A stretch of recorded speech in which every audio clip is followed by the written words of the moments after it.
We are now recording. Excellent. Let's get going. Okay, so as many times as I've done this, I have to assume all of you know nothing about financial aid. We have to start at the beginning and build up from there. Some of you may be familiar with the process, but I have to assume none of you are, so that way at least we can start on a common ground. So financial aid is any and all money for college. It's not just the free money from the federal government. A lot of people think financial aid is only the federal Pell Grant, and that's not actually accurate. There are four different types of financial aid that's popped up on your screen: scholarships, grants, loans, and work study. Scholarship is money that you earn based off of an academic. You've done something well academically. Somebody out there says, "Hey, good job on your ACT, your GPA, your essay. Here's some money for school." Grant is free money given to you, your family, based off of financial need in your home. So that is income based. That is the FAFSA. I'll talk more about that in a second. And that are some of our state grants. I'll talk more about those coming up. Loans are exactly like they sound: money that you borrow with the intent to repay after you graduate. I've got loans on a slide coming up. And then last but not least is my personal favorite up here. It's the Federal Work Study Program. Federal Work Study Program is where you or your student works on a college campus about 10 hours a week, and you make about $1,000 a semester. It is a college job. It's called Federal Work Study because the salary actually doesn't come from the school. The salary comes from the federal government. The way the system works: the student submits their hours to the school submits their hours to the feds pay the school pays the student. So many times the financial aid officer that's in charge of the federal work study program on college campuses, they try to do their best to place students within positions that match up with their academic major. In other words, if you happen to be a nursing major and there are four federal work study nursing positions on your campus, and you are one of the students selected for work study, the financial aid officer in charge will try their best to place you in a nursing position so you're getting hands-on experience. Doesn't always work out that way, but they do try to do that to maximize students getting hands-on experience. And so if you're interested in the federal work study program, there's only one way to get on their radar. Students must go to the financial aid office at the institution they are attending or plan to attend and let them know that you are interested in participating in the federal work study program. At that point, they will put your student on a list, and depending on where your student falls on that list, they may or may not get selected, how far the list they have to go down in order to get to your student. Every student's kind of put in a hierarchy of need, and then they get selected from there. So that's how the system works. If you're interested in the work study program, go tell them, they'll put you on a list, and they will select students from that list. All right. These are the four types of aid. Where does all this money come from? Well, there's actually also four sources. You've got the federal government first. That is the FAFSA. I think everybody's at this point probably heard the word FAFSA. FAFSA is actually an acronym, stands for the Free Application of Federal Student Aid. The FAFSA is really nothing more. It actually is a math problem. The FAFSA is an algorithm. You put in a bunch of information, and depending on the information that you submit, the FAFSA actually spits out a numerical answer at the end. That numerical answer is called a student aid index. It's the term that FAFSA folk created to identify the numerical value they put at the end of the FAFSA. So it's called a student aid index. That number is anywhere between negative 1,500 to as big as you can imagine. So let's go. Yeah, I'll talk more about that in a second, but that's the FAFSA. The FAFSA must come first. The FAFSA becomes before any state money. So everybody's probably also familiar with, you're here in Tennessee, we're talking about Tennessee money. Everybody's probably familiar with Tennessee Promise and the Hope Scholarship at this point. One of the first things to drill home when we're talking about college financial aid is you and your student will not receive you and your student will not receive Tennessee Promise or the Hope Scholarship unless your family submits a FAFSA. In Tennessee, it is Tennessee statute that we will not award Tennessee Promise or Hope money to a student who has not submitted a FAFSA. So the FAFSA is a requirement in Tennessee to get access to that money, even if you've done all the other things to be eligible. All right. FAFSA first, federal first, state money second. Beyond that, we have two other things up on your screen. You got college money, you've got private money. Let's talk about college money first, or next. College money is your institutional money. This is your college specific money. This is If you've been admitted to MTSU, this is your MTSU money. If Tennessee Tech, it's your Tennessee Tech money. Any school that you've been admitted to, this is money specific to that institution. So just to make sure I'm clear when I say this, college money, in order to be eligible for college money or institutional money, you must be admitted to the school. You must be admitted to that school in order to receive college money. If you're not admitted to the school, then you can't apply for college money at that point. There's a little U-Research up on your screen.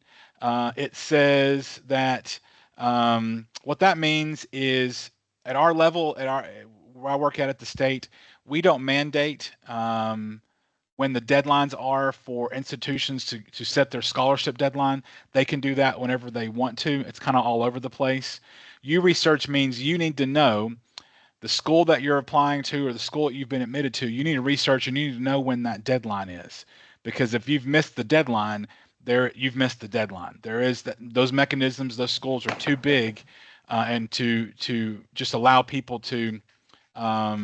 There's no get out of jail free card for missing an institutional scholarship deadline. So you need to research those and know when they are.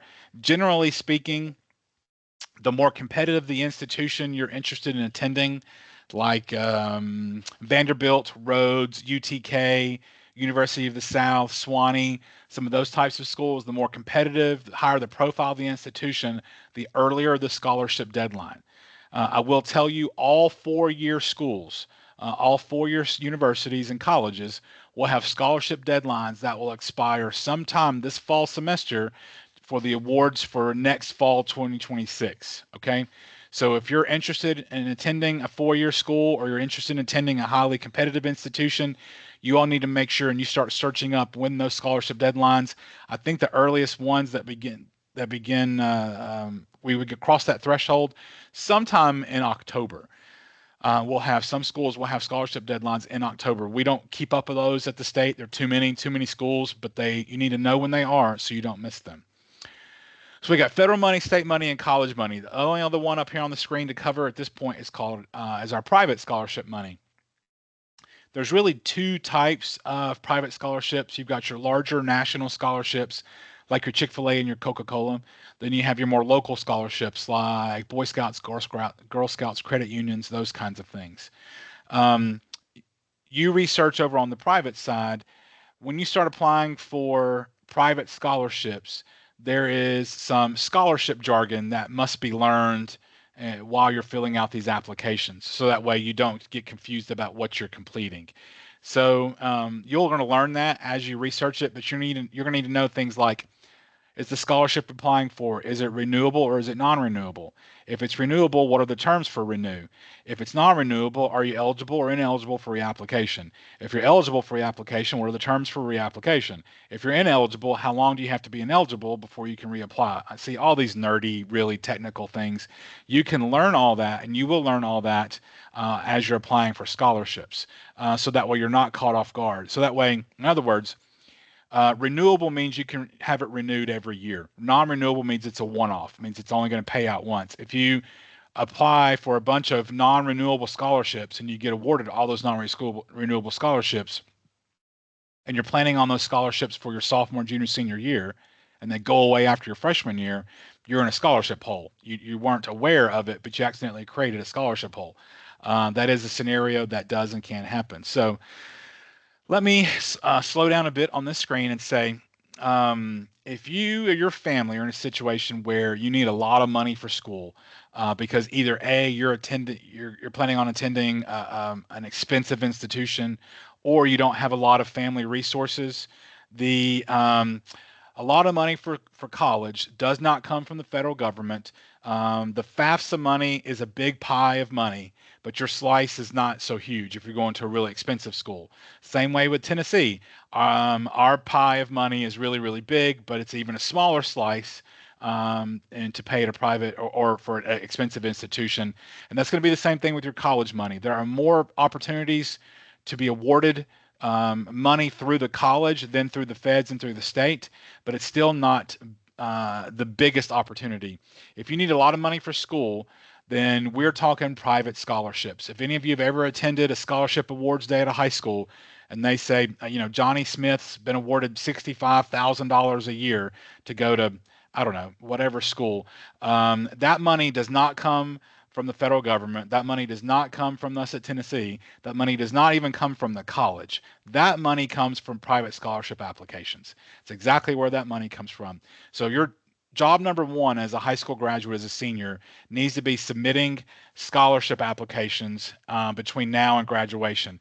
Students or parents and students, if you submit 3 to 5 applications for private scholarships between now and graduation, you'll have submitted between 60 to 75 applications.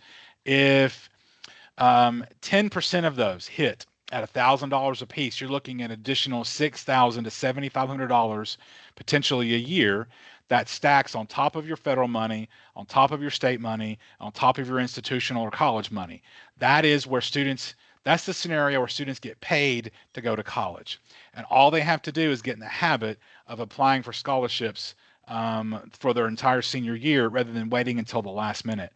I'm going to put in chat a couple of recommended websites that we use at our level at the state. Fastweb.com and studentscholarships.org. Fastweb.com and studentscholarships.org. These are not our sites. They are sites that we recommend them because they don't collect and resell your data. So that means if you're going to go to these sites, you're not going to the next day turn around and have 400 emails from random people. They don't sell and use and resell your data. These sites are not the sites where you actually apply for your scholarships. These are scholarship repository search engine sites. So you go to sites like this for private scholarships, you enter in search criteria that you're looking for based off your grades, your involvement, your work, everything about you, and you enter in your search criteria, and it will return back all of the hits based off your criteria. And at that point, you can then click on links inside the results that will take you to the sites where you submit your actual applications. So these are great sites to get familiar with. These are great sites for you to learn and can become familiar with the jargon that I referenced a few minutes ago. But this is the recipe for students on how they make money going to college. This is how they do it. 3 to 5 applications a week to make Tuesday nights from 8 to 9 o'clock your scholarship time. You get in there and submit as many applications as you can from 8 to 9 o'clock. And I know it sounds hokey and it's very, cheeky and everything else, but it literally pays off. It pays because what we know is there are tens and hundreds of thousands of dollars that go unawarded every year because students do not apply for the scholarships. And for whatever reason, students don't apply for them because they think somebody else is better qualified, or they think they are not worthy of being awarded a scholarship, or whatever. It doesn't matter the reason. So scholarships just roll over. Those monies don't go away. They just don't get paid out. So if you want to make the most money for school, private scholarships over on the right is by far your best bet to do it. All right. We've talked about the 4 sources. We've talked about the 4 types. Let's keep this train going. Everybody likes a checklist. I don't hit on all these things on a checklist. I will talk about a few of these. If your first job as a student is to, hey, do me a favor out there. Please, everybody, keep your mics muted, please. That just, it works easier so that way there's no interruptions. Thank you. So if your first job is applying for scholarships between now and graduation, then your second job as a senior is do what you need to do to become Hope Scholarship eligible by the time you graduate. To become Hope Scholarship eligible, that is a 21 on your ACT or a 3.0 unweighted GPA. It's a 21 on your ACT, and that is not a super score. That is a one-time sit. It's a one-time composite, or a 3.0 unweighted GPA. And I'll talk more about unweighted GPAs, I think, on the next slide. But the total payout potential for the Hope Scholarship is around $30,000. That money that you don't want to leave on the table if you do what you need to do to earn your eligibility for the Hope Scholarship. So if your first job is applying for scholarships, your second job is become Hope eligible by the time that you graduate. All right, apply to several different schools. Sure. The Tennessee Promise deadline is November the 3rd. Okay, Tennessee Promise deadline is November the 3rd. You don't want to miss that. If you miss the Promise deadline to submit your application for Tennessee Promise, that money will go away. FAFSA has launched, so that fourth bullet point is up and running right now. FAFSA launched last week. It's up and going tonight. The FAFSA deadline for Tennessee Promise is April 1st, 2026. Complete applications for scholarship covered it. Last thing I am going to mention on this screen is this last bullet point talks about compare financial aid packages. If you all are completely unfamiliar with the process, it looks something like this. Your students will apply to colleges sometime. This is the typical timeline. Students apply to colleges sometime this fall 2025. When I say we, everybody that's in the college going game, we really like to have students applied to colleges by the fall semester of their senior year, fall 2025. Sometime in the middle of the spring semester 2026, all the schools that your students have been admitted to will begin making contact with your student, encouraging them to register for freshman orientation. All right, so sometime spring 2026, about mid-spring semester, your students will be contacted about freshman orientation. When you all attend freshman orientation sessions, they begin late spring 2026 into summer 2026. Your students will actually go to those orientation sessions, and that's where they will register for their classes. The schools cannot generate a bill to send parents or families or students until students have registered for classes. There's nothing that they can send you a bill for until you've registered for classes. So once you register for your classes, all these schools can now generate a bill and send you. So by federal law, these financial aid packages are literally packages that you'll get in the mail, and they all will look a little different. They'll be dressed a little different. Some of them will be more attractive or whatever else, but they have to include the same three basic pieces of information in sort of this order. So if think about it in terms of a spreadsheet, but you'll have one piece of the package will have all of the charges and fees that are due at the school. So that's all of the charges and fees that are going in. That's your tuition, that's your housing, that is your mandatory, non-mandatory fees. If you're living on a campus, that is your meal plan. It's everything that you have agreed that you need from the school that the school can charge you for. Column 2 is going to be all your credits you have coming in. So credits are all those four types of aid. That is your federal money, that's your Pell Grant, that's your state money, that is your Hope Scholarship, your Tennessee Promise, your state grant, and then you've got your institutional money, your college scholarships, and then all your private scholarships. So column 2 or page 2 are going to be all the credits, and then column 3 or page 3 is going to be the difference. The difference either that is owed back to you because you have so much money coming in that it covers all your tuition and fees, and the school can't keep your money in an account. They have to refund that to a zero balance. So you'll receive that back in what's called a refund check, or the difference that you're responsible to pay because you've got to get to a zero balance to cover all your fees. All right. So they will all look a little different, but in general terms, they will all have those same three basic pieces of information: charges and fees, credits, difference. So you can compare things at that point, so you're actually prepared for what it's going to cost you out of pocket or not to go to that school. All right, that's what the financial aid package is, and all of you will receive those sometime early to midsummer 2026 are when schools will send those out. I think by federal law, it's 60 days prior to the institution, unless your student's admitted within the 60 days, and then they have to have it out in a reasonable amount of time or something like that. I forget the language. So, but you all will receive those prior to school starting in the fall. So there's a bullet points for things to do the rest of your senior year. What's next? Cost of attendance. Whenever I put this slide up in public, I see real big eyeballs because there's some big numbers up here. When I talk about cost of attendance, I'm not really worried about the big numbers up here. I just want to convey that families are actually ready for what school is going to cost rather than what you think it's going to cost. So there is, in college, there's a thing, there's tuition and fees, which everybody's familiar with tuition and fees. College costs, there's tuition. And so, and most people, just plan to save for tuition and fees. So there is a thing called estimated cost of attendance, and that's that little star underscore there at the bottom. Estimated cost of attendance is always going to be above mandatory tuition and fees. So let's pick on the community college column on your screen to try to make this make sense. So in Tennessee, typical community college tuition is $2,500 a semester or $5,000 a year.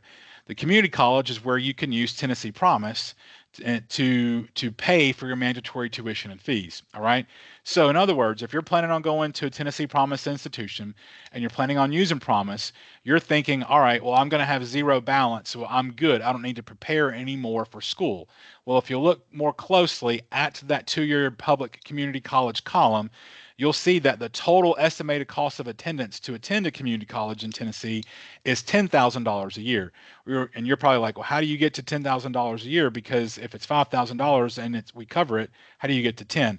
Well, these schools have to, in their annual estimated cost of attendance, they have to consider all the things your students are responsible for paying, such as if they're living on their own, rent; if they're living on their own, utilities, gas, food, insurance, utilities, leisure. All those things are rolled into Tennessee Promise does not cover books. So these are all the fees above and beyond mandatory tuition and fees that every school must list.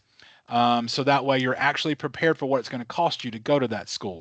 So in other words, if you're planning on going to a community college and you're planning on using Tennessee Promise, it never has been and it never will be $0. There's always some additional cost that it costs families to go and use Tennessee Promise, even though it covers all mandatory tuition and fees.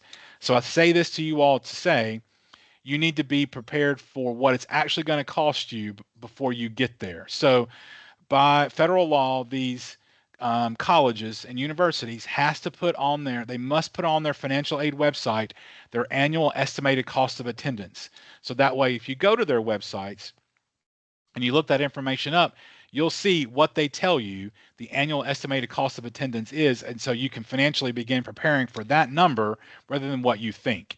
Okay. So we also have our website, which is up on your screen, collegefortn.org. On our website, we have one page, or a few pages actually, that lists all of the colleges and universities in Tennessee and all of their annual estimated cost of attendances in one spot. Let me go and do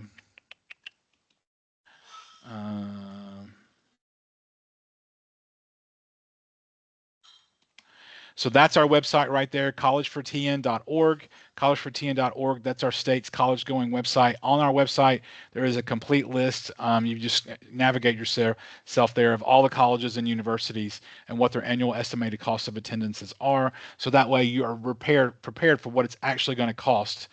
Because again, Tennessee Promise, there's always some associated fees when it comes to the Tennessee Promise Last Dollar Scholarship. All right, just be prepared for it. A general rule of thumb, estimated cost of attendance is about double what at public schools. It's about double what the mandatory tuition and fees are. So if you look at the 2-year and 4-year public columns, you'll see tuitions 5 and 10.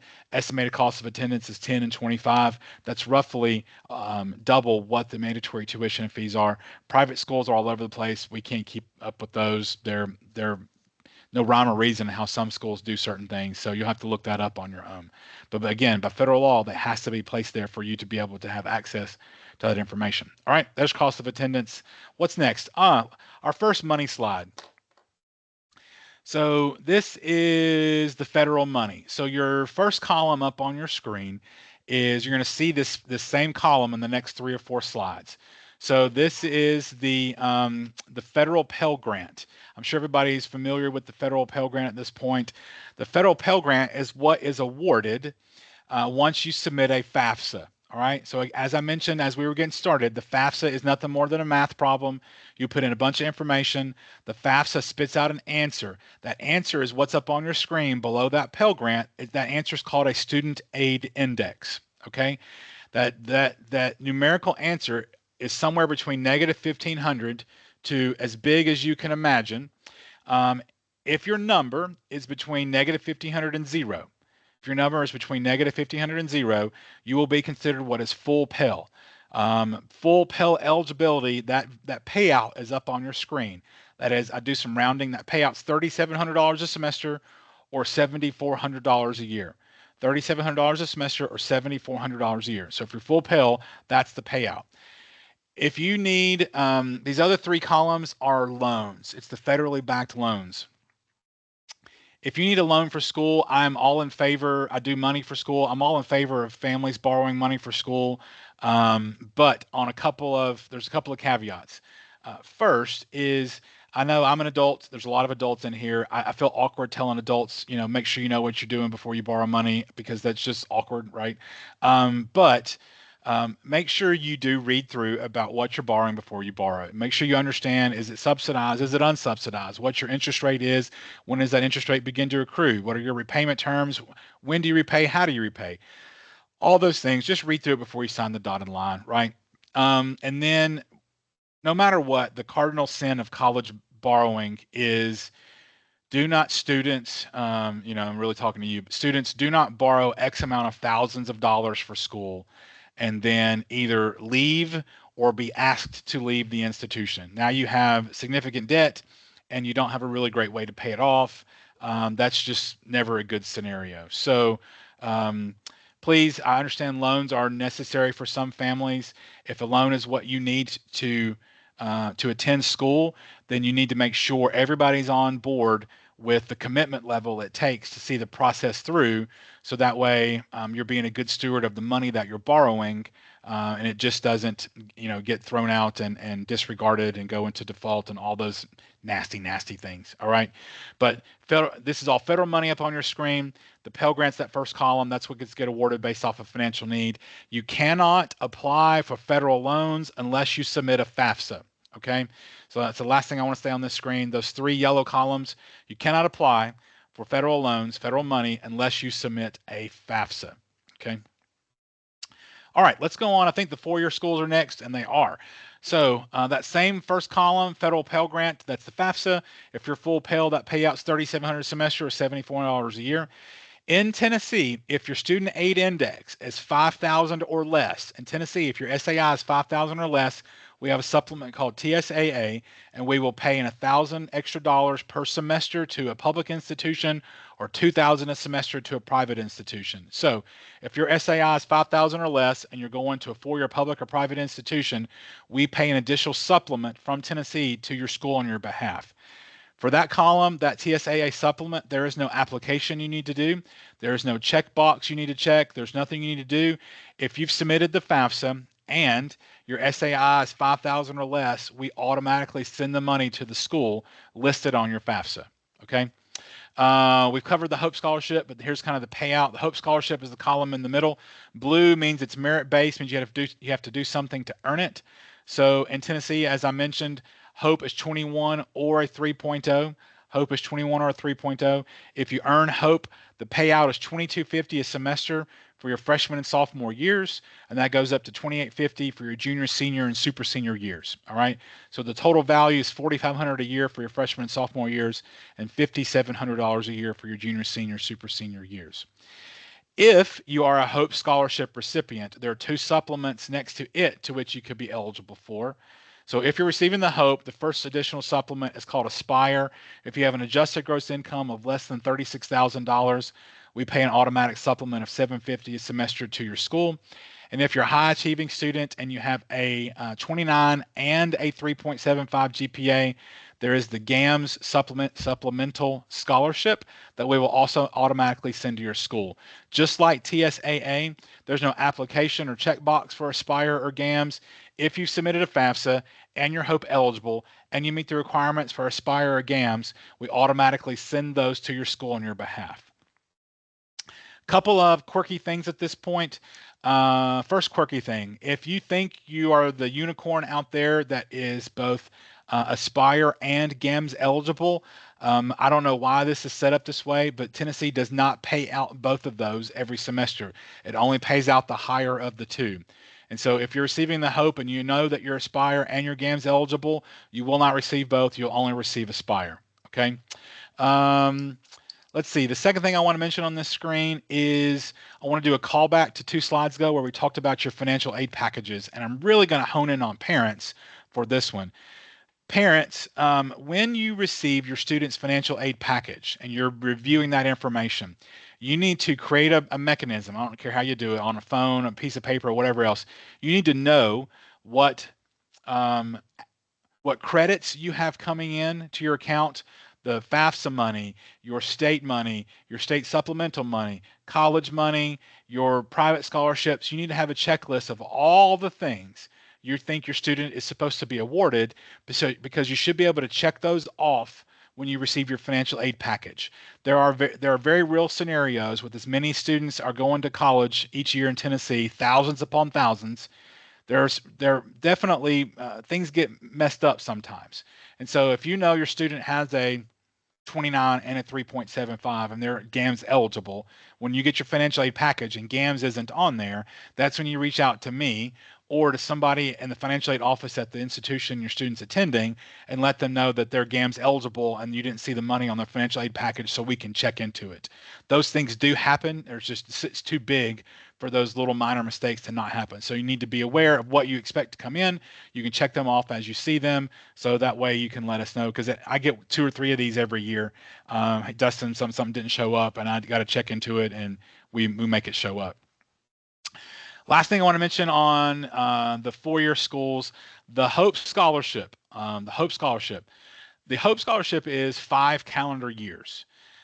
So if your students graduate May 2026, they'll start and enroll in college fall 2026. They'll be graduating spring 2031. It's 5 years. Hope pays 5 years or until you earn your first advanced degree. So this is a cool little thing that the state changed 2 years ago, a new law a couple years ago.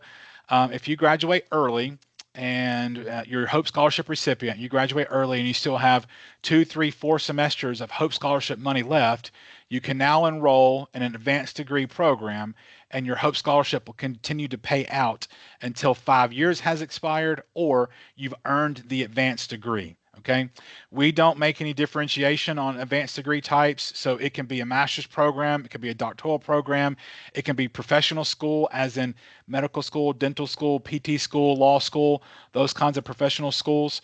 The only stipulation that we make is there can be no lapse or gaps in enrollment. As soon as you graduate, you must enroll in the first immediate eligible semester for this money to continue. So let me just slow down a little bit. First immediate eligible semester, if you happen to graduate in December and you're planning to go to law school, we know law schools don't matriculate students until fall. That's when students begin at law schools everywhere. So if you're graduating in December and you want to go to law school, we're not going to punish you for taking the spring semester off after you graduate in December. But if you graduate in December and you want to go get a Master of Fine Arts in teaching, those cohorts start every semester. They are not just a fall start, unless the institution you're planning to attend is a fall start, and you would need to give that to us and some documentation from the school. And of course, we would go back and make that right. But for the most part, if you're starting one of those generic advanced degree programs, you're a December graduate and they do start in January, you would need to enroll immediately in January to continue to receive the Hope Scholarship towards your first advanced degree. So if any of you have thought about getting an advanced degree, it's a great opportunity to maximize the value of Hope Scholarship at that point. All right. I think that's it that I want to cover. Oh, the GPA. So it's 21 or 3.0 unweighted GPA. I think I added a slide. I did. So everybody on our call tonight, I think we have 6 or 7, 8. I don't know. That's cute. 6, 7. My goodness. Schools on here: Tennessee Connections Academy, Greenbrier, DeKalb, Gallatin, White County, New Life Academy, Joe Burns, Sumner County Middle College. So up on your screen, you have what type of GPA your high school uses, weighted or unweighted. If your high school uses an unweighted GPA, good. Your GPA is your GPA.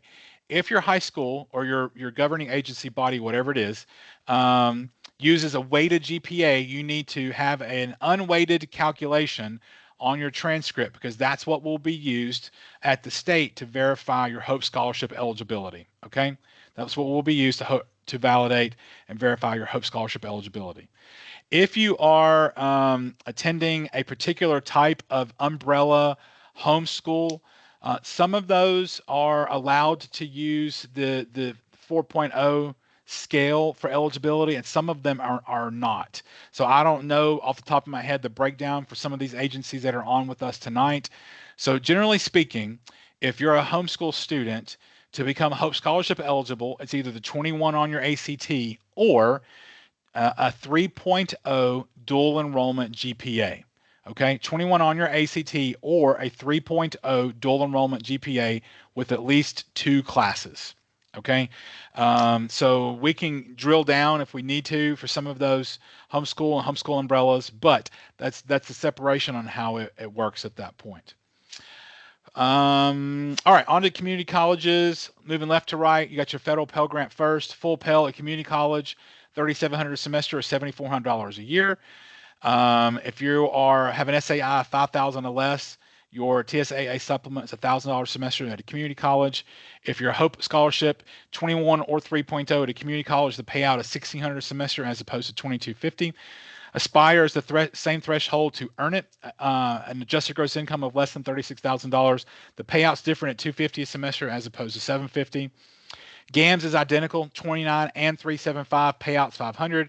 And the difference on this slide is the Tennessee Promise column over on your far right. Tennessee Promise, I think I said a couple times, Tennessee Promise is what's called a last dollar scholarship. Tennessee Promise never pays first. It always pays last, but it always pays full. All right, so just that's the easiest way to remember it. Promise never pays first, always pays last, but it always pays full.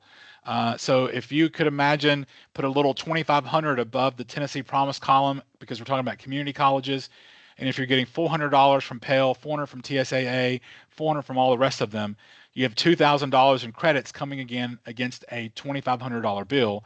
If so, that means you have a $500 difference, that's where Promise kicks in, pays the $500, gets you to zero. That's how that system works. And I've got another slide coming up that drills that home a little bit. Okay. So that's our 4-year and 2-year schools. Our TCATs. TCATs are Tennessee Colleges of Applied Technology. Tennessee Colleges of Applied Technology. This is where you earn your technical certificates for a trade. The payouts look a little different up on your screen because TCATs operate by trimesters as opposed to semesters, okay? But dollar for dollar, they have the same value as the other types of schools. So if you're full Pell at a TCAT, that payout's $2,165 per trimester. If your SAI is 5,000 or less, then that payout is $667 per trimester. Again, we send that money directly to your school. There is no Hope Scholarship at TCATs. TCATs use what's called Wilder-NAEFI. Essentially, Wilder-NAEFI is the Hope Scholarship of TCAT. To become Wilder-NAEFI eligible, all you have to do is finish your high school diploma, get your awarded your high school diploma, and you become Wilder-NAEFI eligible. And just like the last screen, you got your Tennessee Promise column. So if there's any money left over after Promise, TSAA, and Wilder-NAEFI hits your account, Promise kicks in and pays the whole thing or the rest of it. All right. Those are your 4-year, 2-year, and TCATs. Here's the last slide to make sure we drill this home. You've got 4 examples up on your screen of 4 different types of students. Again, we're talking about community college tuition just for ease of calculation. So you'll see the dotted line in the middle of your screen is the tuition, the $2,500 that we use in Tennessee for the community college. In column number 1, the student is a Hope recipient. They're full Pell, which also means they're getting the supplement from Tennessee. So this student is receiving $1,600, $3,700, $1,000. This student's receiving $6,300 against the $2,500 bill. Okay, hold that thought. Student number 2 is not Hope eligible, but they are full Pell, which means they're getting the supplement from us in Tennessee. So this student is $4,700 being sent to the institution against a $2,500 bill. So in examples 1 and 2, these students are going to receive what's called refund checks. Student number 1 is going to receive a $3,800 refund check. Student number 1 is going to receive a $3,800 refund check. Student number 2 is going to receive a $2,200 refund check. Moms and dads talking to y'all, these refund checks are made out in your student's name and only your student's name. So if you think there is a real scenario where you're likely to be in columns 1 or 2 and you're high candidate to receive a $1, $2, $3, $4,000 refund check, you all need to know where that money is going to go, how it's going to be spent, who has access to it, and for what reason they have access to it. That money can get spent real quick on a lot of fun things that have nothing to do with college and school, and it's just gone. So those are like little lottery checks that students get, and if you haven't set up a mechanism for where that money is going to go and how you're going to use it, it can just disappear very, very quickly. All right, there's my soapbox. Those 1 and 2. Student number 3 is the one and only time a student receives both Hope and Promise in the same semester. So student number 3 receives the Hope Scholarship because of the ACT, the GPA, but they do not receive any grant money because their parents make too much money. So that means the student has a $900 difference in their bill, but Promise kicks in and pays it. So this student gets to a zero balance. So student number 3 gets to a zero balance after Promise kicks in and pays the difference. Student number 4 is the last example where they are not Hope Scholarship eligible because they didn't have the grades. They are not grant eligible because their parents make too much money, but they do the 4 requirements for Tennessee Promise. So Promise will pay the entire $2,500 in mandatory tuition and fees at the community college. Okay, that little subtext up there, just to make sure and drive this point home, Tennessee Promise only covers mandatory tuition and fees. There are some classes that have non-mandatory fees attached to the class that Promise doesn't cover. So even if your student is a Promise student, I would expect a small bill every semester they're in school, because schools have gotten quite creative how they attach these non-mandatory fees to mandatory classes. I can't follow that logic. So just expect a small little bill as your students are using Tennessee Promise as it comes up. I hope this slide clarifies that and how Promise works. And I'm going to take a sip.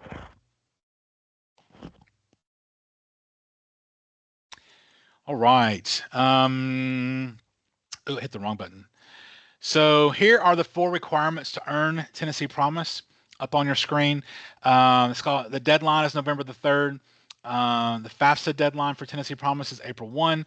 Each school has a mandatory Tennessee Promise meeting that the students must attend to earn their eligibility. I got a slide coming up about that in just a second. So the last one up here, students are required to complete and submit 16 hours of community service by August 1st every year. Okay, so your students are graduating. The 16 hours are due by August 1st, 2026. That will cover their entire first year of school.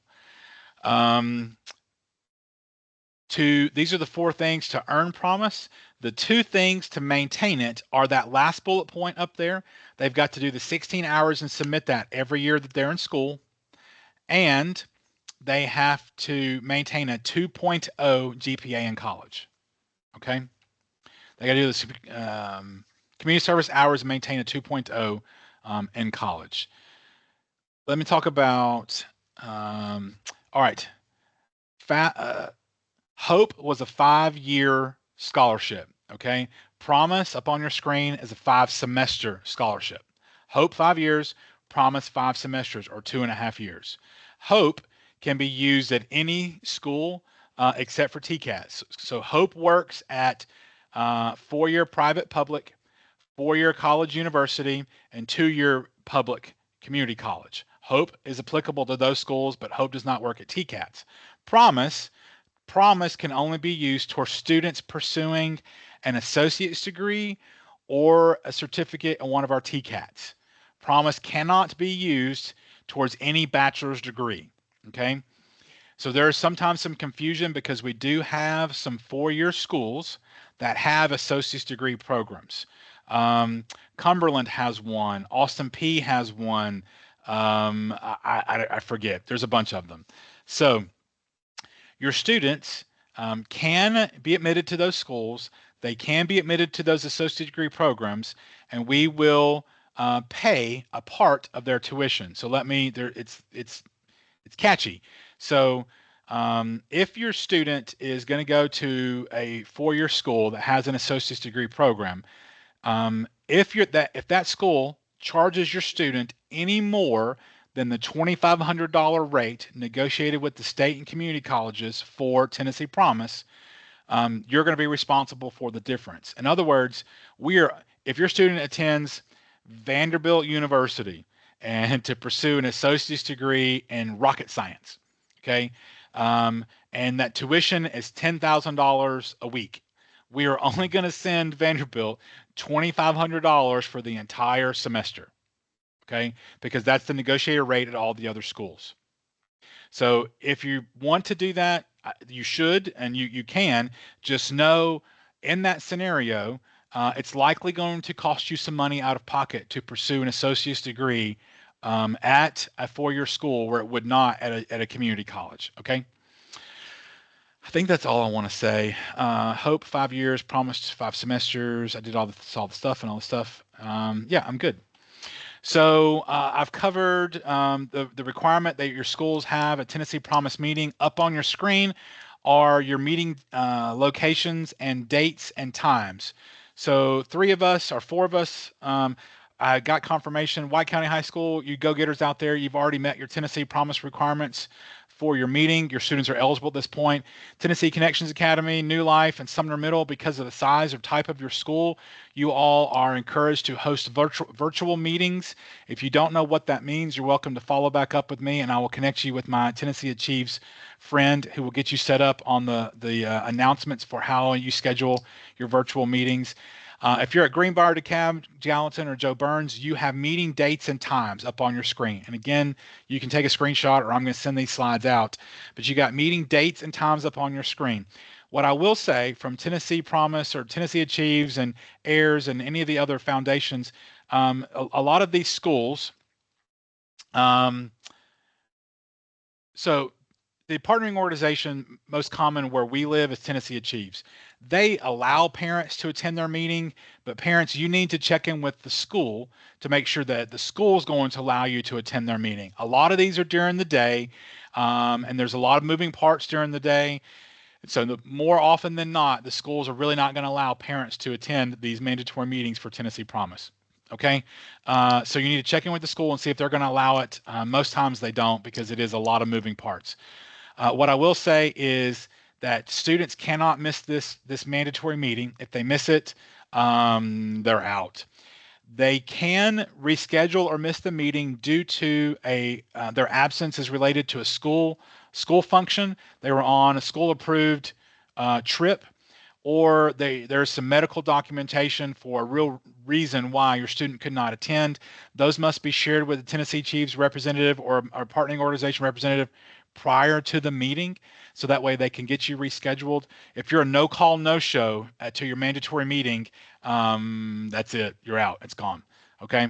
So again, check in with your counselors about attendance. Check in with who's responsible for managing this information for you and your system, so that way you don't miss this mandatory meeting. If your student is an early graduate, they can graduate in December, and they can enroll in college in January, and they can have access to Promise or Hope. I really don't go into much more detail in these presentations because I'm only talking about such a small percentage of the total amount of people that I present to. Here's what I say. If your student's graduating in December and he or she is interested in enrolling in January in college and immediately using Promise and Hope and getting started, first thing you need to do is to have a conversation with your counselor. Let them know that that's your intent. And then all the counselors, I think in my service area, have been sent this file. If I haven't, it's easy to get it to them. But the next thing you do is you get access to this, and we talk through the little nuanced things about what it requires for you to graduate in December and start college in January. So that's all I'm going to say at this point, because any time on this is really not applicable to everybody. First step is you're graduating in December, one in January, going to go in January. Check in with your counselor. The second step, get this file, and we'll go through that to make sure we can make that a possibility. I've mentioned our website before, collegefortn.org. There's a lot of great things on our website, but for everybody and our purposes of why we're here tonight, I'm only going to make one recommendation that is my best bet on how to use our website. So collegefortn.org, you can see our drop-down menu up there on your screen. Money for College is the one I'm focusing in on, and that left-hand side of the column, that middle part that says how to fill out the FAFSA. So we're about to pivot to the FAFSA stuff for college money. So if you want to fill out a FAFSA, then you I recommend going to our website. Go to how to fill out the FAFSA page. We have 6 different, I think, 3-minute videos on each section of the FAFSA. Now that the FAFSA is live, you can pull up on 2 screens or 2 different tabs on one screen, watch a 3-minute video, do that section of the FAFSA. Watch another 3-minute video, do the next section. Rinse and repeat until you're done. I'm not hearing any negative feedback on the FAFSA launch last week on the 24th about there being any issues. So I think it's going well. Much improvements this year compared to last year, and a whole lot better than 2 years ago. So go to our site, go to how to fill out the FAFSA. That'll help you be able to complete that on your own. All right, so let's keep the FAFSA stuff moving forward. You all are going to be submitting the 26-27 FAFSA. The application's live and up right now. You'll be using your 2024 income tax return information. As I've covered, that deadline is April 1st, 2026. You can go to the studentaid.gov tonight to create your FSA IDs and submit your FAFSA. And everybody, to submit a FAFSA, it requires a student FSA ID and a student portion, a parent FSA ID and a parent portion. Those two connect, and then once they're connected, then you can actually submit a FAFSA at that point. When I say the term FSA ID up on your screen, you'll see FSA ID is nothing more than your FAFSA username and password. All right, FAFSA username and password. FSA ID is your FAFSA login credentials. That's all it is. It's not anything that you receive in the mail. It's not an ID that you carry with you. That's what it is. So again, to submit a FAFSA, a student FSA ID, a student portion, a parent FSA ID, a parent portion, they connect, you submit a FAFSA. So the next question I get is, all right, Dustin, well, what parent needs to create FSA IDs? There's kind of 3 general rules for that question. First general rule is if you're married and filed jointly, you only need 1 FSA ID. Married, filed jointly, 1 FSA ID because you've already given permission for your spouse to represent you financially because you filed a joint return, all right? FAFSA is looking for total household income. That's all FAFSA is looking for. So when you file a joint return, your joint return pulls in total household income. It also, for a matter of fact, if the student filed taxes in 2024, that is considered part of total household income and will be part of the FAFSA. Okay, so it's total household income, married, filed jointly, 1 FSA ID. It'll pull in that data directly from the IRS. Married, file any other way is the second method. Married, file any other way requires 2 FSA IDs. Again, the FAFSA wants total household income. If parents file any other way than married, that means their incomes are not connected, which means each parent needs to create FSA IDs and each parent needs to submit their own individual FAFSA for it to all connect to finalize and submit it. So in that scenario, it would be student part and then parent part 1, parent part 2, 3 different submissions in order to submit a FAFSA. Last scenario is, all right, Dustin, what about divorce, separation, all the unique family situations we have going on? The truth is, there's no way I can answer all the unique scenarios when it comes to those family situations. Generally speaking, because the FAFSA wants total household income, that total income doesn't mean just biological parents. That total household income could mean biological mom, stepdad, dad, stepmom. I've had scenarios where bio mom and stepdad, biological mom left the family and the student remained attached to stepdad. Stepdad would still be the parent of record for the student's FAFSA. So there's lots of scenarios there. It gets back to what I've already covered. Married, filed jointly, 1 FSA ID. Married, filed any other way, regardless of the uniqueness of the family dynamics, it's going to be 2 parent FSA IDs. Okay. For FAFSA, they are not looking for the parent in the situation of divorce and separation. FAFSA doesn't care who the student lives with the most or lives with at all. FAFSA doesn't care which parent claims the student on their income taxes. FAFSA wants the parent of record to be the parent or parents that provide the most direct financial support to the student. Okay, that should be who the parent of record is for the FAFSA. So in the situation of divorce, separation, all those unique situations, the FAFSA that should be used, the parent that should be used for the FAFSA should be used the parent or parents that provide the most direct financial support to the student. That's what they're looking for. All right. What's next? Um, we do recommend students doing their part first, inviting parents to their part, and then submit from there. We've seen more success when students doing their part first and parents doing their part second. So just when you get ready to do the FAFSA here soon, just remember student go first, and then the student will invite the parent to participate, the parent accept the invitation, and then the parent submit their part to complete the submission. All right, that's kind of the best recipe for success that we'd recommend at this point. There's two really new things on the FAFSA this year. There's no longer a 3 to 5 day verification window that there has been the last 2 years.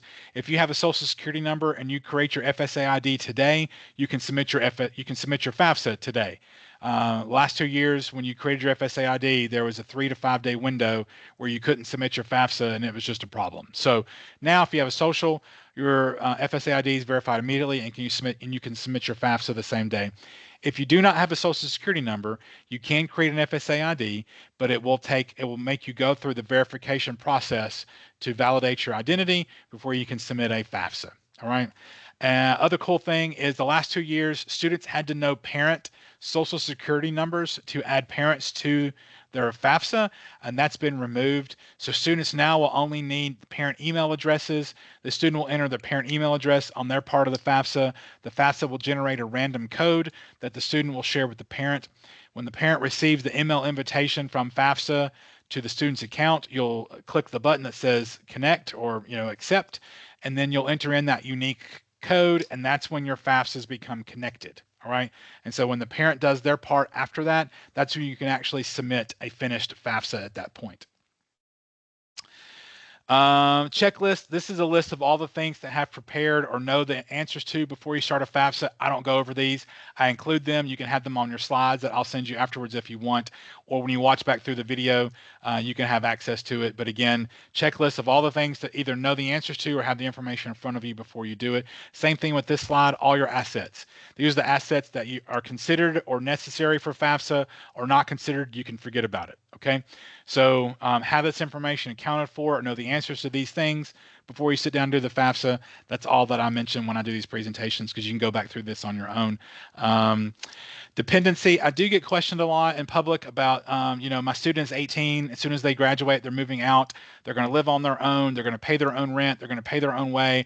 I, the parent, am no longer going to help them financially at all. So they're going to submit an independent FAFSA. That's not exactly how it works. So in order to submit an independent FAFSA, your student must meet the burden of proof of one of these bullet points up on your screen. Unless they meet the burden of proof for one of these bullet points, they are attached to your finances parents, okay? So they have to be doing or have accomplished or met the burden of proof on one of these bullet points, and if they haven't, you still have to create an FSA ID and submit a FAFSA. Generally speaking, grandparents, aunts, uncles, family members do not create FSA IDs and do not submit FAFSAs unless grandparents, aunts, uncles, family members legally adopt a student. Okay. At the moment of legal adoption, those parents become just like biological parents. They operate and act just like biological parents. But if there is a family member that the student is living with that is not biological parents, those persons, that person or persons, they never create FSA IDs or never submit a FAFSA. Okay. Just know that it just doesn't work that way. And those are questions that I can answer individually at the end of tonight or offline when we're all said and done with. But these are the things required in order to submit an independent FAFSA separated from any parent financial information. All right. The FAFSA is required every year in Tennessee and planning to receive Tennessee money. So I like to make the recommendation for everybody listening to create an annual calendar reminder in your device for October 15th every year. And when you get your reminder for next year on October 15th, 2026, call the calendar date something like FAFSA weekend. And so when you get your reminder next year on October 15th that you're going to sit down and do the FAFSA the next weekend after you get that reminder. Watch some football, grill some food, do the FAFSA. because every year you're in Tennessee receiving Tennessee money, the FAFSA is required. And so you need to do that early just to get the issues out of the way. So that way you can get that off of your plate. Do the FAFSA early, do the FAFSA in the fall. So that way you can get it over and get it behind you. If you are considering going out of state, some of you may be that's on this call, just know that Tennessee money does not follow you outside of Tennessee. So Tennessee Promise and the Hope Scholarship does not cross state lines. You can't, you can't go to Western Kentucky and use Hope. You can't go to Georgia and be a Bulldog and use Hope. That money never crosses state lines. So I will tell you there is a scenario where if your student graduates and he or she is Hope Scholarship eligible at the time of graduation, they can attend an out-of-state school for their freshman, sophomore, junior year. And as long as they've met the GPA requirements, haven't taken a semester off, and they're attending an accredited institution, they can come back to Tennessee and have Hope reinstated. So that is a scenario. We do have a little niche clause for that where they could go to Western Kentucky their first year, and they did fine. They just want to transfer home or back home or closer, whatever it is. They can do that and come back to Tennessee and have Hope reinstated at that point. The kicker is they can't take a semester off.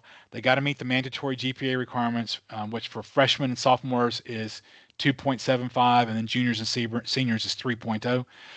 They can come back to Tennessee and have Hope reinstated, and they must attend an accredited institution, so they can't go to Bob's Boot College in Virginia or, Heron Design in the backyard studio and I don't know. It seems like an Arkansas place to me. So they got to go to a legit school. And so they can come back to Tennessee. So this is me. This is my email address. This is my phone number. By far, the most effective way to reach me for any stuff is an email. I get a lot of, or you can text me. I'm really great. Phone calls tend to not work out because I have so many things I have to manage during the day. But emails and texts work really well. You're welcome to email me. You're welcome to text me. But you're welcome to keep this and follow up with me after tonight for anything at all.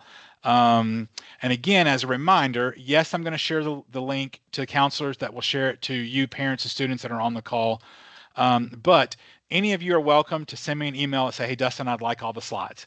And I will send all of that to you, probably not tonight, but I will send that to you this week, and you'll have access to all the individual slides, plus a couple of supplemental things I usually send to counselors that we hand out in person that just kind of give you some more information on all the aid stuff at that point. Okay, that's it. I'm going to go back to chat and go up to the questions, and if there's something that I didn't cover as we go through this, any of you are welcome to stay on here as long as you want as I answer the questions. I will also remain on the chat, the call, as long as anybody wants to talk to me about something. But so far, before everybody begins to hop off, thank you all. Those of you that are going to hang around, let's just go through these. Sound. How do we know if y'all have everything from us and everything is good?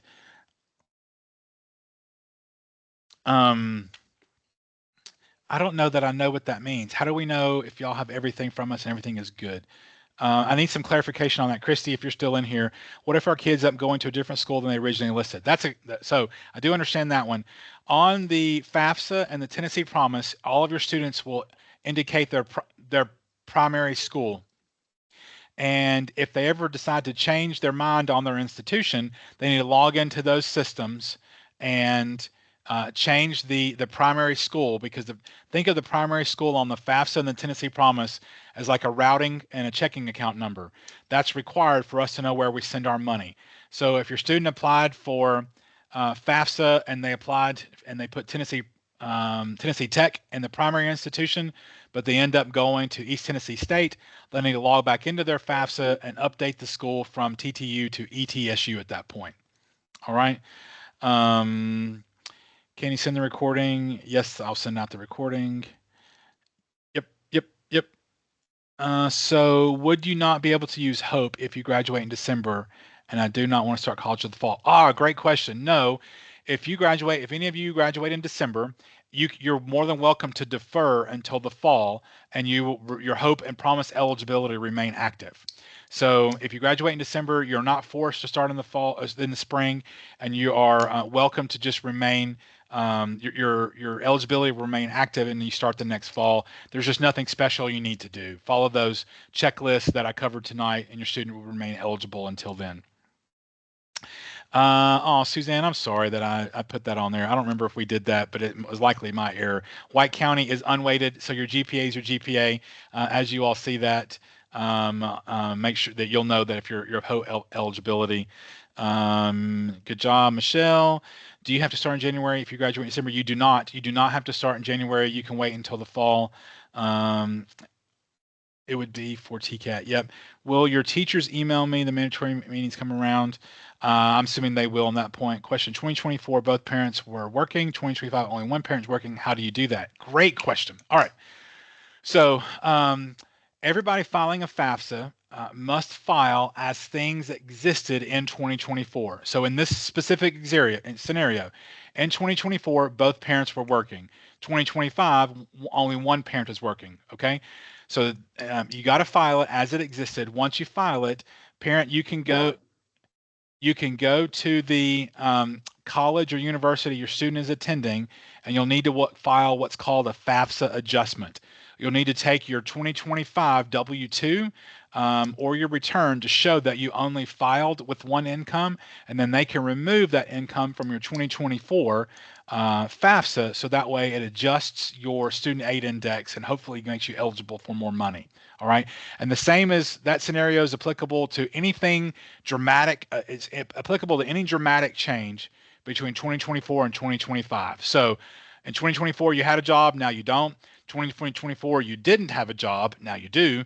2024 or 2025, an inheritance.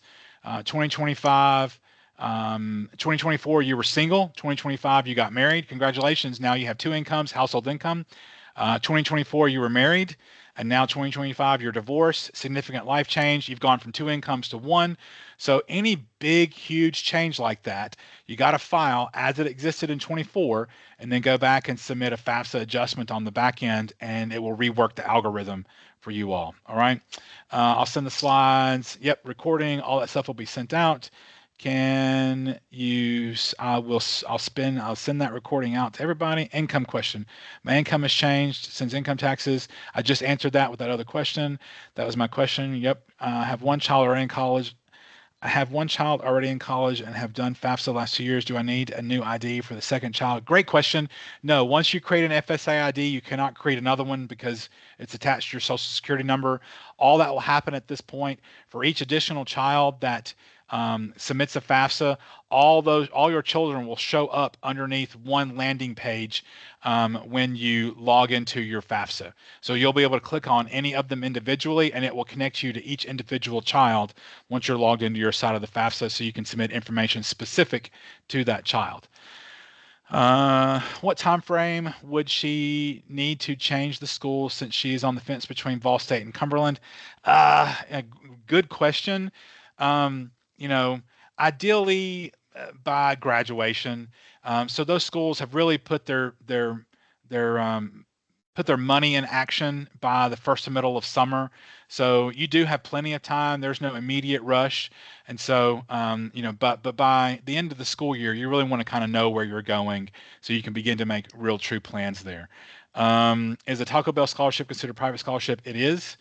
Does FAFSA take into consideration if the parent has student loans too? Yeah, all of that is calculated so that they have access to your student loans, and their algorithm pulls all that information in there.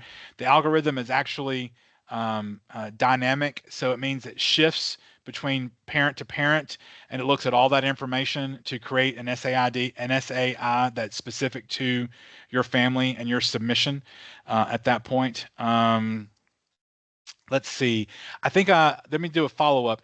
If your student is applying for a lot of private scholarships, you need to keep a list of all of those private scholarships and all the ones that they're awarded and where the school you listed on all those private scholarships, because it's really easy to update a FAFSA or a Tennessee Promise or a Hope Scholarship because that's one place. But if you've applied, like my recommendation, for a bunch of private scholarships, then you're going to need to update your school on a bunch of private scholarships. All right. So you're going to need to keep up with all those in a list, because if your student gets awarded a Taco Bell, a Pepsi, Chick-fil-A scholarship, and you change the school, you change your mind on the school since you submitted your scholarship, you need to go and update that so they send the information to the correct school. Can you have a FAFSA scholarship and a private one? FAFSA isn't a scholarship, it's the federal Pell Grant. So the FAFSA is the one that's awarded based off of financial need in your home. One's a grant, one's a scholarship, but the answer to your question, yes, you can have both. Okay, FAFSA isn't a scholarship, it is based off of financial need in your home, your income. If your income is at a threshold where they're going to award you the free federal Pell Grant, that's free money coming in from the federal government or the state government. And yes, you can be awarded the FAFSA and the federal Pell Grant the same time you're awarded private scholarships. If a parent filed for FAFSA, will it take away? If a parent filed for FAFSA, no, it will not take any money away from your student. So a parent can file and be a FAFSA recipient or a federal Pell Grant recipient at the same time the student is filing and is a federal Pell Grant recipient. That was changed, and with this current algorithm that both a parent and a student can receive the federal Pell Grant at the same time, and it doesn't impact either one of them. There's no limit on how many private scholarships. Nope, absolutely not. You can be awarded 1,000 of them. There is no limit on the amount of scholarships you can apply for, nor the award amounts. You can, if you treat it like a job, if you treat it like discipline, it will literally pays off. There is an infinite amount of money out there in private scholarships that the federal system, state system, and schools just don't have that kind of money. Like the kind of money that are out there in private scholarship money. Okay. All right. Any other questions, everybody? I know I try to respect everybody's time. Usually takes me with Q&A about an hour to 10 minutes or so. So we're about right where I normally would expect to be. I'll hang out in here as long as anybody wants to ask any questions, hang out to do it. Otherwise, I'll send me an email if you want access to the slides and supporting documentation. You guys are lovely. Hope that circle back to me if y'all need any help. I know I go super fast, but as you just experienced, it's a lot. So it's a lot, and I want to get through it so everybody can, get back to your own life. Thank you all so much. And then everybody hop off if there's somebody that wants to hang out for me. Thanks. Y'all are great. All right, anybody that's remaining on the call, let's do about 2 more minutes. If you all need a specific question to you, I'm going to give you a couple more minutes, because some of you, I'm going to assume, aren't even there anymore. Your screen's just up. But if you have anything specific, here's your opportunity to, or you can text or call me or email me if it's really specific and you don't want to share, and I'll answer it later.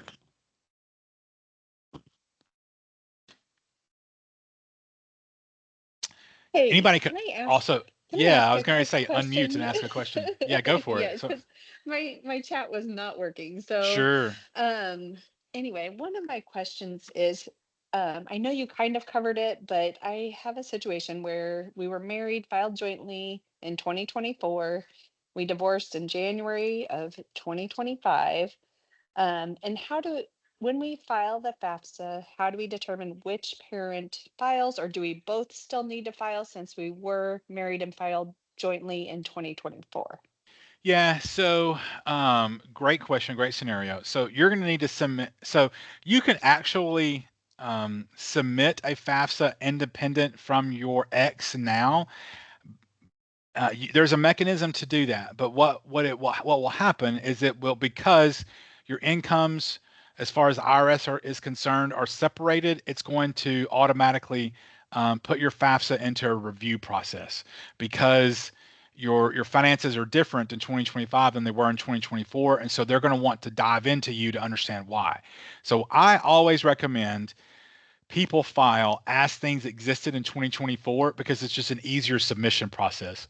So just pretend everything is as it was in 2024 and submit the FAFSA like you're still married. That means, in other words, only one of you needs to create the FSA ID and submit the FAFSA as it existed, or if you were still married, just so that way you get it submitted and you get that checked off. After the submission, then take your certificate of divorce and go to the school and show them that, hey, we submitted our FAFSA, but here's my certificate of divorce. We need to separate my income out from my spouse's. And at that point, deciding who the parent of record should be for the FAFSA, it should be the parent that provides the most financial support. But in the scenario where you and your ex are really truly trying to provide 50-50 for their financial support, then you need to choose the parent that makes the least amount of money, because that's the one that's going to actually help your student out the most. Did that help? That did help. That Yeah. helped a lot. Okay. Yeah. So And you actually can separate it out on a FAFSA. It just gets really complicated if you're not familiar with how to do it, and it's complicated to try to explain how to do it. So my best scenario for this your scenario is do it like it existed and fix it on the back end.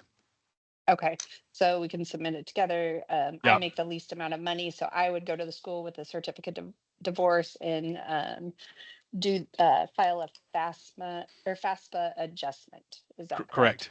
You got it. Okay, Yes, perfect. ma'am. Thank you so much. You're welcome. Thank you. If only one of your parents work, would only that parent have to do the FAFSA? Correct. You know, if so, yes. So if it's one parent works, chances are you filed head of household. If only one parent works and you are filing head of household, then you only need the one FSA ID. If you are married and you only have one income and you file jointly, then your spouse can still submit a FAFSA on your behalf because you filed a joint return, even though your spouse didn't have an income. So there's kind of two scenarios on how that works. It depends on how your tax preparer recommended you file. In some scenarios, one income married files head of household. Some scenarios, one income married files jointly. So you would just need to know how you filed and how to proceed with either of those two, because those are probably the two most likely scenarios in that one. Okay. Sorry, what is the deadline to file FAFSA? It is April 1st, 2026 is the Tennessee Promise FAFSA deadline. April 1st, 2026. Sorry, my audio cut out a second ago. When are the mandatory meetings? Sure. Oops. Here are the Tennessee Promise meetings up on your screen. And again, you can email me and I'll send you all the slides. You can email me, I'll send you all the slides. Anybody's welcome to unmute as we chat in or type in. No, she must attend the one that's applicable to her school. Maria. So wherever she's in school at, up on the screen, she just must go to that school.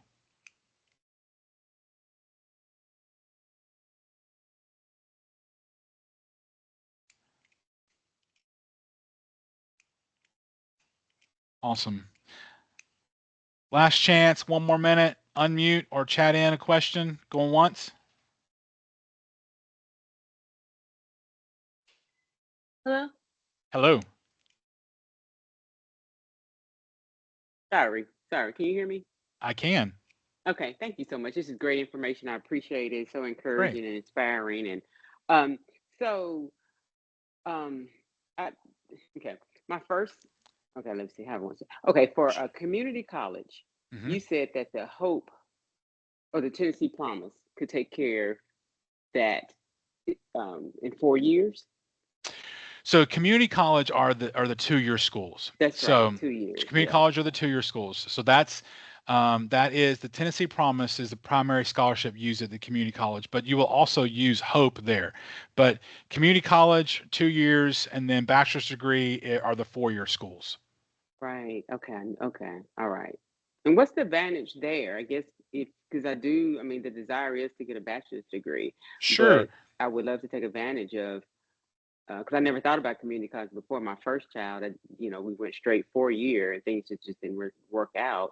And so, what would be the advantage there? Just Sh- you got 2 years on your belt and Well, free. no, what you're asking is a very legit question, and so Okay. particularly if you're unfamiliar with how the process works. So so the advantage of a community college is, okay, so if your student wants to earn a bachelor's degree, the advantage of the community college using Tennessee Promise means they get 2 to 2.5 years of their bachelor's degree for free, because a student can go to community college and enroll in one of the approved majors that will transfer to a 4-year school. All the credits will transfer to a 4-year school and count towards the bachelor's degree.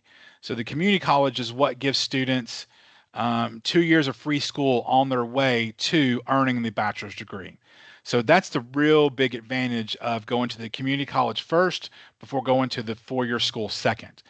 What I will tell you, I worked on at 4-year colleges, universities, campuses, and I've worked at community college campuses. So community colleges generally cannot offer the kind of same student experience they can get at the 4-year schools. They just don't have the same resources, the same student body, the same kind of general, atmosphere.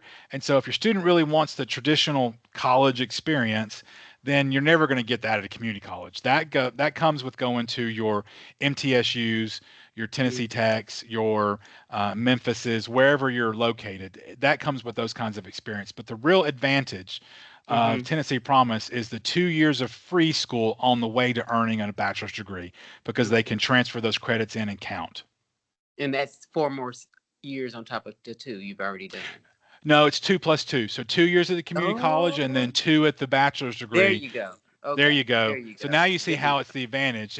So the bachelor's degree is a 4-year term. The community college or the associate degree is a 2-year term. This 2 years will knock out these 2 years, and so you still only have 4. But the difference is 2 of them were free. Okay, I'm with that. Okay. Thank you. Good. I got it. You got it. You got it. No, you got it. Very fair.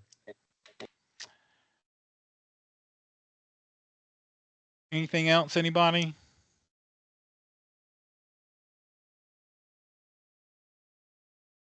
Can I ask you one more thing? Go for it. So I have my child goes to Connections Academy. Then I have another one in Metro, and he's in their dual program where he's going to obtain an associate's degree when he graduates in May. So, and I asked this, and I think they told me like what you just said. So he'll already have 2 years under his belt, and he can do 2 years at a 4-year or 2 years at a. Well, yeah, I guess it'd be a 4-year, 2 years at a 4-year for the bachelor's. Correct. Right? That's Okay. correct. So so once a student earns an associate's degree, they can no longer use Tennessee Promise towards any school, because that's our state statute. We'll only pay, but they can use my. Hope. Okay. Well, they can use Hope. So, and that's the real advantage, because now your student is going to college, and as I discussed early on tonight, your student will enter college as a junior. So they're 2 years ahead. They still have their 5 years of eligibility with Hope money, even though they already have their associate's degree. So your student could graduate with 3 years of Hope eligibility left. And if he or she ever thought about using that towards an advanced degree, they could probably pay for a big chunk of it with the rest of their Hope scholarship money. Oh, okay. Wonderful. Cool. Okay. All right. And then you really informed me about this private scholarship, and it sounds like it's just going to be like just really commitment, like you said. It is. And so I'm excited about that, and I wish I'd done that earlier. But just get in there. You said 2 an hour or 2 a day. And just and a it week, pays out. an hour or 2 a week. I mean, Really? so yeah, an hour or 2 a week. Once you get familiar with how it works and you do it for a couple of weeks, they go quickly. And so all you need to do is to sit down one night a week for an hour or 2 a night and submit all the applications you can in a 1 to 2 hour window, and you'll submit 100 or more applications for private scholarships. Okay. And you're playing a numbers game at that point. And that means it's kind of like the law of large numbers. The more applications you submit, the more you're going to be awarded. And your student can really make a lot of money. Okay, that's good. And you dispelled that myth of you don't think you're worthy, you don't think you have a good enough ACT score or GPA, but just go for it and Just see go what's for it. out there. Yeah. All it costs them is time. That's all it costs them. Okay. Wonderful. Thank you. You've been a blessing, Dustin. I appreciate you. It's a blessing to do it. Yes, ma'am. Thank you. Thank you. All right, 7:30. 1 minute. Anybody else?